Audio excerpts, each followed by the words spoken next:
boas-vindas ao Psi em Áudio. Hoje a gente vai mergulhar de cabeça em um universo que, olha, é fascinante e, vamos ser honestos, um dos mais incompreendidos da psicologia. B.F. Skinner e seu behaviorismo radical. É um tema que sempre gera debate, né? E muito mal entendido. Nossa missão aqui hoje é exatamente essa: tentar, organizar a estante. Vamos separar o que é ciência, que é a análise do comportamento, da filosofia, que dá base para ela, o behaviorismo radical. Gosta dessa ideia de organizar. A ideia é que no final a gente tenha um mapa mais claro de como essa abordagem propõe uma maneira bem poderosa de entender por que a gente faz o que faz. Perfeito. Porque quando se fala em Skinner, muita gente pula direto para aquela imagem do pesquisador de laboratório, dos ratos, e esquece que ele era um pensador muito preocupado com as grandes questões humanas. Exatamente. Ele acreditava que a ciência do comportamento podia, de fato, nos ajudar a construir um mundo melhor. E o trabalho dele é imenso. Vasto. Ele investigou e escreveu sobre quase tudo que a gente chama de psicológico. Aprendizagem, memória, consciência, emoções, até criatividade, linguagem, cultura. A grande virada de chave que a gente vai explorar não é o que ele estudou, mas como ele abordou tudo isso. Ótimo. Então, para começar a traçar esse mapa, vamos pelos termos. A gente ouve falar em análise do comportamento, análise experimental, análise aplicada e behaviorismo radical. Parece tudo a mesma coisa, mas não é, certo? É uma distinção crucial, essencial. A gente pode pensar na análise do comportamento como a grande ciência-mãe. O objeto de estudo dela é o comportamento. Mas, e aqui está o pulo do gato, entendido como a interação entre um organismo e seu ambiente. E ambiente aqui não é só o lugar físico, a sala. A fonte deixa isso bem claro. De jeito nenhum. É um conceito muito, muito mais amplo. Ambiente é tudo que pode afetar o comportamento.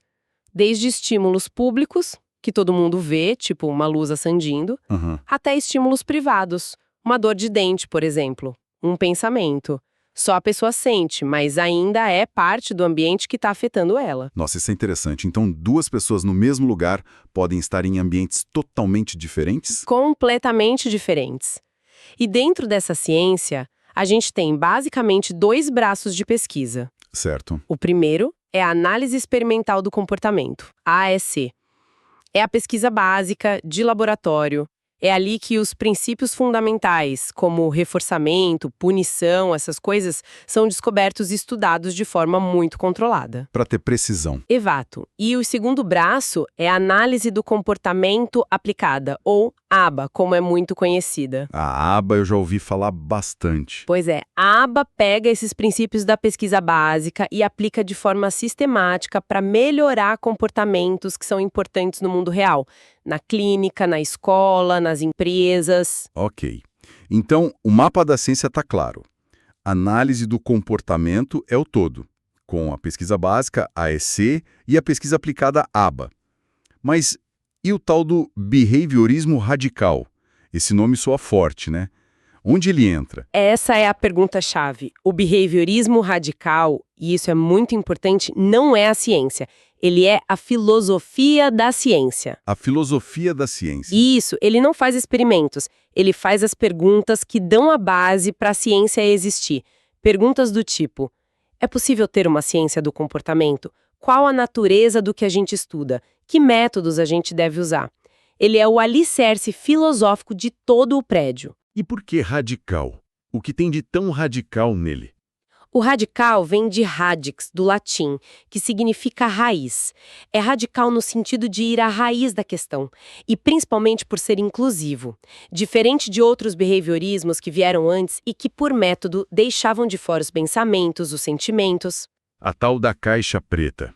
Exato, Skinner não ignora nada disso. Pelo contrário, ele inclui radicalmente esses eventos privados. Ele diz, sim, isso existe, isso é importante e a psicologia deve estudar isso.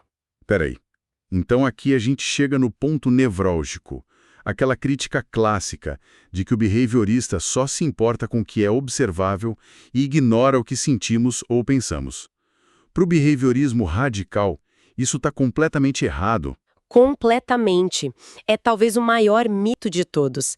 A grande virada de chave, a genialidade da proposta dele, não é ignorar o mundo dentro da pele, é mudar o status que a gente dá para ele. Como assim mudar o status? Para o behaviorismo radical, um pensamento ou um sentimento não é a causa de um comportamento. Ele também é um comportamento que precisa ser explicado. Dá um exemplo prático para a gente entender melhor. Claro.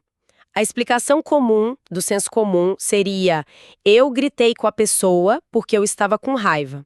A raiva é a causa interna mental. Certo. A proposta do Skinner é parar de usar o que ele chamava de ficções explanatórias. Em vez disso, a gente deveria perguntar: quais variáveis no ambiente, na história dessa pessoa, fizeram com que ela tanto gritasse quanto sentisse raiva? A causa não está numa entidade raiva, mas na interação com o mundo que produziu as duas coisas. Uau! Isso muda tudo. Então não tem uma causa interna misteriosa. Tem dois produtos, um público, que é o grito, e um privado, o sentimento, que vem da mesma história de interação. É exatamente essa a virada de chave. Olha, esse ponto é tão fundamental que acho que é um ótimo momento para uma pequena pausa. Se essa nossa conversa está ajudando a organizar as ideias para estudar, que tal deixar uma curtida? Esse feedback ajuda muito a gente a saber que está no caminho certo. E para quem sentir que essa conversa abriu o apetite para se aprofundar, a gente deixou umas sugestões de leitura bem bacanas na descrição deste áudio. Tem obras do próprio Skinner que são bem mais acessíveis do que as pessoas imaginam. Voltando a essa ideia, então, de buscar as causas na interação com o mundo. A fonte que a gente está usando destaca muito a influência de Darwin, do modelo de seleção por consequências. Como é que isso funciona? Essa analogia é central para a filosofia dele. O comportamento não é algo fixo, ele é selecionado, assim como as características das espécies são selecionadas. E Skinner propõe que essa seleção acontece em 3 níveis. 3 níveis. Ok, vamos a eles. O primeiro é o nível filogenético. É a seleção natural de Darwin. É a nossa herança genética, sabe? A gente já nasce com reflexos e predisposições que ajudaram nossos ancestrais a sobreviver. Um bebê não precisa aprender que fogo queima. Essa reação já vem no pacote.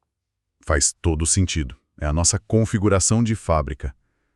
E o segundo? É o nível ontogenético. É a seleção que acontece durante a vida de cada um de nós. É aqui que entra o famoso condicionamento operante.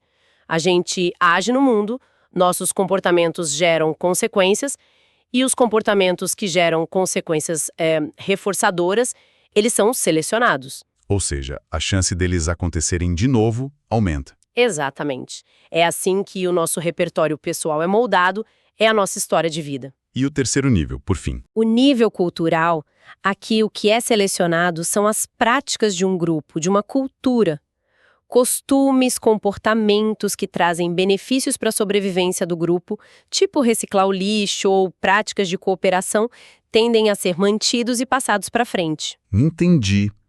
Então, nosso comportamento hoje é um produto complexo dessa história tripla. Da espécie, da nossa vida e da nossa cultura. E como isso se aplica a um pensamento, a um evento privado? A lógica é a mesma, e essa é a beleza do modelo. O behaviorismo radical parte do princípio de que os eventos privados são de natureza física. Um pensamento é uma atividade do nosso corpo, do cérebro. A única diferença é a acessibilidade. Só a gente tem acesso direto. Certo. E por um critério pragmático, ou seja, porque é útil para prever e influenciar o comportamento, se assume que os mesmos princípios de seleção que valem para as nossas ações públicas também valem para as privadas. Nossos pensamentos também são selecionados por suas consequências. Ok, com essa base mais clara, acho que a gente pode agora encarar de frente alguns dos mitos mais comuns. A gente já falou da caixa preta, mas tem outro clássico. A ideia de que o behaviorismo vê a pessoa como um robô, um fantoche que só reage. É uma caricatura, né? Ignora a parte mais importante, que é o operante.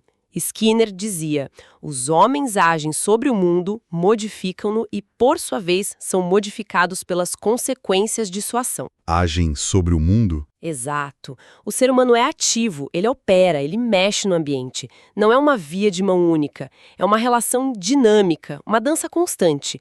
A gente não é um receptor passivo de estímulos. Mas e a questão do livre-arbítrio? Se o nosso comportamento é determinado por essa história de seleção, isso não elimina nossa liberdade de escolha? A questão do determinismo é delicada. O modelo de Skinner não é um determinismo mecânico, tipo uma bola de bilhar batendo na outra. É um determinismo probabilístico. As variáveis do ambiente não causam o comportamento de forma linear. Elas alteram a probabilidade de ele ocorrer. Ah, isso é uma distinção importante. Sim, porque abre espaço para variação, para casualidade. Pensa em dois gêmeos idênticos criados juntos. Eles nunca vão ser iguais, porque é impossível que a história de interação deles com o mundo seja idêntica. Variações acontecem e é a partir delas que o ambiente seleciona. Então, a noção de livre-arbítrio, como uma força interna, é substituída por essa interação complexa entre variação e seleção. Como essa abordagem explica isso? De uma forma bem funcional. Ele não nega que a gente tem propósitos. Ele só traduz o que isso significa. Ter um propósito é uma forma de falar sobre como o nosso comportamento agora é controlado por consequências futuras. Quando eu digo meu propósito é passar no concurso, eu estou descrevendo como a consequência de ser aprovado está controlando o meu comportamento de estudar hoje. E a criatividade? É um exemplo perfeito de variação e seleção. Novos comportamentos, novas combinações, ou seja, variações, acontecem o tempo todo. Aqueles que são eficazes, que resolvem um problema, que são aplaudidos, ou seja, reforçados, são selecionados. Eles passam a fazer parte do repertório da pessoa. Certo. A última grande crítica, e talvez a mais séria, é a ética. A acusação de que essa tecnologia do comportamento poderia ser usada para controle autoritário, por ditadores, para manipular as pessoas. É uma preocupação legítima com qualquer tecnologia poderosa, né? Skinner estava muito ciente disso. E ele dedicou boa parte da obra dele a discutir justamente como construir uma sociedade melhor, baseada nos princípios que ele descobriu, e a conclusão dele, baseada em dados, é que o controle pela punição, o controle coercitivo, gera subprodutos terríveis. Raiva, apatia, contra-controle. A pessoa se rebela. Exato. Então a proposta dele é o oposto. É entender os princípios do controle para que a gente possa planejar ambientes que promovam o bem-estar e a liberdade, usando o reforçamento positivo.